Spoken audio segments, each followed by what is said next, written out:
Okay, welcome back. We're on page 224 or thereabouts, talking about the ability to, in a navigational structure, the ability to skip over content and go directly to someplace you want them to go. I have one on this page, but I'm going to show it to you a little later. What comes to mind to me is skipping an introductory video. Like, no, I don't want to see your stupid advertisement. Just get me to the part that I want. Dynamic. Dynamic navigation means when I hover over the nav structure, it somehow changes. And this is a good visual tool. I mean, first of all, the shapes of the buttons change and they get a little bit bigger. The graphic itself changes because the little line disappears. And then the text goes in bold. So as I hover over this lets me know I'm at the right spot. Okay? So if you're using a keyboard thing and hit the keyboard, you can actually see where it is you're going, through the nav structure. So dynamic navigation is a good thing. It's just a visual cue. It's not that difficult. Sitemap. If you have a big enough, more complicated site, maybe you need to have a web page that basically has the entire structure, maybe in like a text, that just lists every single page in a sort of like an org chart view, a text version of org chart. Or what makes a heck of a lot more sense is just put an on-site search engine. Search engine that searches just your web page. So you go to your web page, you type in kumquat, it'll bring you to the right spot. You don't have to have a complex sitemap. Page layout on page 227. So they show what's called a wireframe. Now, wireframe is just a graphical view of how your web page is kind of designed. It does not have text, or if it does, it's going to be just fake text. And it's not going to have real graphics, maybe just a placeholder graphic or something.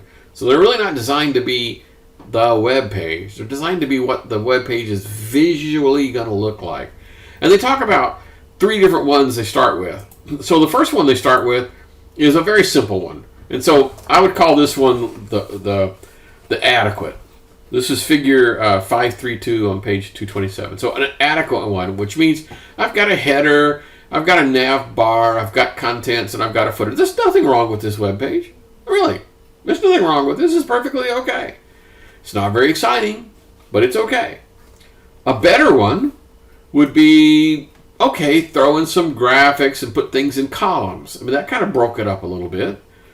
And then the better would be throw in some sort of a navigation structure to go this way and have some subheadings and some columns and more graphics.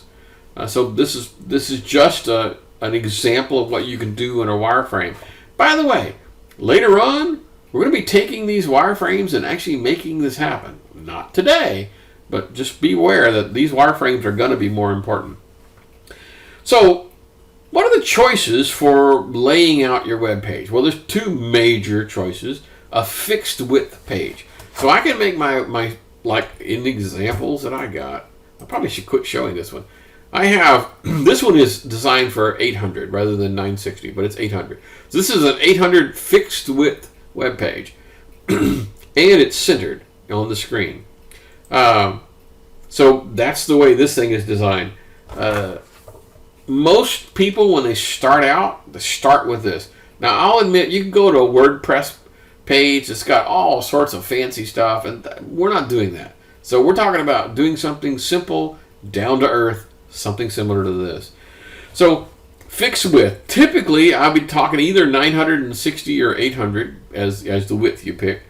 It could be centered or it could be left. I kind of like it centered. If you're on a wide screen, it just kind of makes, once again, I don't want you to have to turn your head to read the contents of the web page if you're on a wide screen. I want you to be looking straight ahead at your monitor.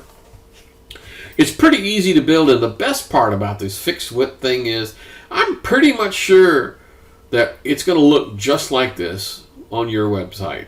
I mean, in your browser. When I design it using fixed width, the likelihood of this looking just like it does here while I'm designing it, woohoo, is much, much higher than if you use the other.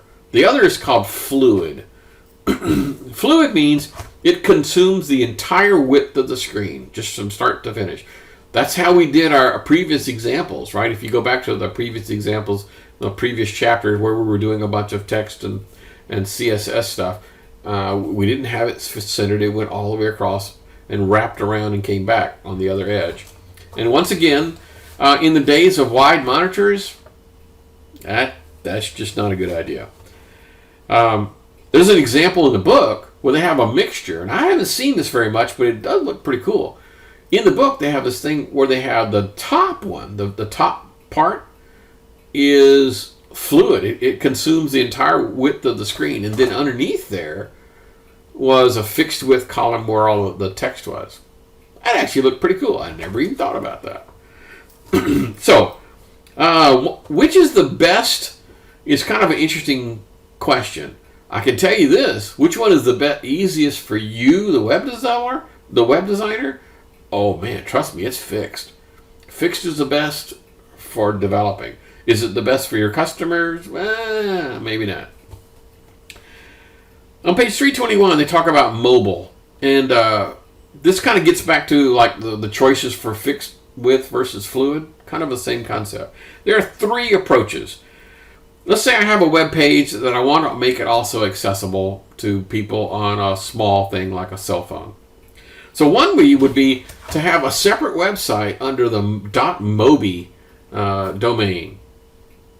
I'll tell you right now, I don't ever go there. If I ever go to a website that says, hey, would you like to see the mobile version of this website? I say no, because my phone has enough resolution that I don't need that. Okay.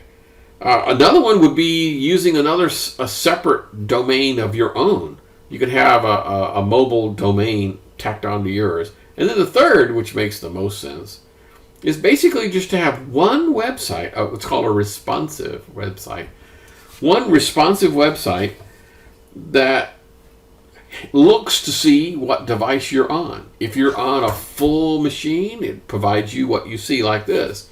If it's on a small machine, it changes things. And it uses this technique called CSS media queries. Inside, and we're not going to do this now, but coming up, you can use CSS to say, how big is my screen? What's my color depth? Physically, how big is it? And how many pixels is it? And I can use that information to alter the structure of my website so that it fits.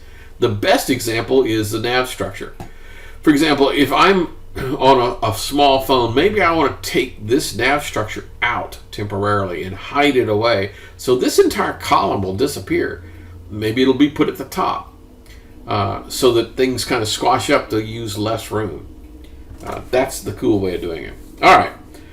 So design considerations. Yeah, physically small screen. I'm not necessarily talking about pixels per inch because my goodness, I get on my cell phone, I get tremendous pixels per inch, but it's only like a 5-inch screen, diagonally. Low bandwidth. Yeah, it could be slow, and not only slow, it could be costing them money. Okay, so like if you have one giant photograph in there that takes forever to load, just know that that's costing them money because that's part of their megabytes. Okay, that's part of their data plan. Fonts, color, media. It could be that the small device is not going to have all the fonts. Maybe it's not going to support all the media types. Okay, makes sense. Controls. There's a rule of thumb, but you kind of have to know the size of the screen. What the minimum size in pixels that a human finger can touch. Okay, what that size is. Because if you're on a touch screen, you don't want to have and by the way, this is about it. Okay. Any tighter than that, and it'll be difficult particularly with people with fat fingers like me. Fat fingers on a phone to be able to hit those buttons. Basically what I do is I pinch. I zoom in to the part where the nav structure is and hit the one, because otherwise I got a 50-50 chance of getting the one above or the one below. I'm just telling you. Okay. Functionality. Make sure you have a prominent search and maybe have some sort of a prominent navigation, maybe a search feature. For example, if I want to take this nav structure away to make room for more text to fit into a small screen, I have to have an alternate way of doing navigation. You know, a thing at the top or maybe a thing at the bottom. Somehow I have to have navigation. Okay. The responsive web design on page 322 is really the way to go. And that's the one we're going to get to a little later on, where you're using this really cool stuff called CSS media queries. And basically, I have one web. I could produce one website, and I maintain one website. How annoying would it be for you to upload your changes to this website and then go and upload the exact same changes to another website? That's just double work. That's dumb. So instead, one website that has enough smarts to change the way it's structured depending on how big the screen is. Okay. That's what we're going to be doing a little later. All right. On page 234, they have 2.5 pages, an entire checklist of best practices. Every single one of those are good. And further, every single one of those I'm going to be using to grade your stuff when you turn in web pages. Okay. All right. We have reached the end of the chapter. Thank goodness, huh? And I'll see you again in some future chapter.